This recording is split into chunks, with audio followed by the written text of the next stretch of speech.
La programmation est un concept qui peut parfois être flou et un peu abstrait, mais avec Effective Java, tu peux comprendre à peu près 30% de la programmation.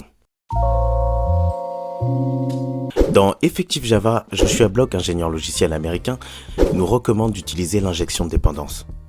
Mais c'est quoi l'injection de dépendance? Java est un langage de programmation qui s'exécute sous forme de classe. Imagine une classe comme une boîte. Et chaque boîte a besoin d'un outil différent selon ce qu'elle doit faire, selon son utilisation, selon son rôle dans l'application. L'injection de dépendance, c'est quand une boîte peut utiliser les outils d'une autre boîte pour pouvoir fonctionner, au lieu de fabriquer ses propres outils.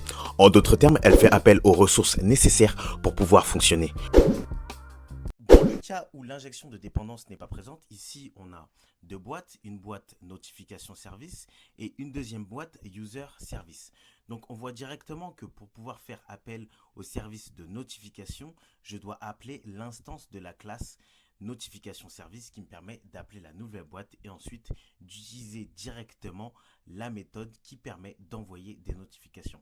Donc on voit directement ici qu'il y a un gros problème. Pourquoi? Parce que si je fais appel à user service, je n'aurai accès qu'à un seul type de service de notification. Or, plus tard, moi en tant qu'utilisateur, je veux avoir l'opportunité que mon application puisse renvoyer vers un service de notification d'email ou encore un service de notification de SMS. Et ici, c'est un peu compliqué vu qu'on a accès à qu'un seul type de notification. Maintenant, voyons le cas où l'injection de dépendance est présente. Donc, pour le cas de l'injection de dépendance, déjà, premièrement, il y a plusieurs choses à comprendre lorsque l'on veut réaliser l'injection de dépendance.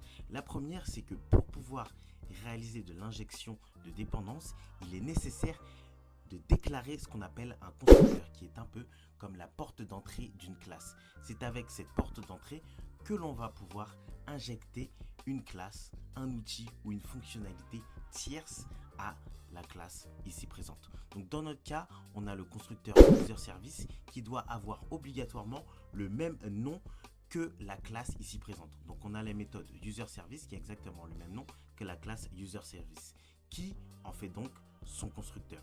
Ici, en paramètres, en premier paramètre, on a la classe notification service qui est l'injection de dépendance. Et c'est comme ça que l'on va pouvoir réaliser l'injection de dépendance.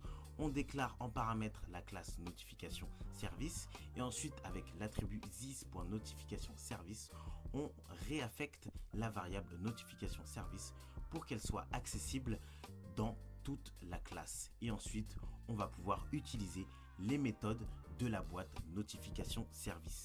Ici, lorsque l'on va pouvoir directement appeler la classe user service, on voit directement que le premier avantage, c'est que l'on a ici présent la classe notification service qui est appelée à l'extérieur de la boîte user service, ce qui en fait la possibilité de pouvoir utiliser plusieurs services de notification.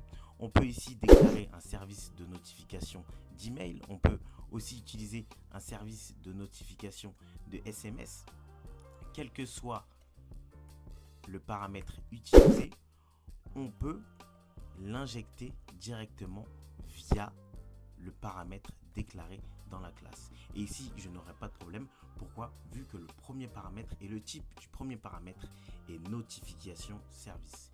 Et donc, voilà toute la puissance de l'injection de dépendance.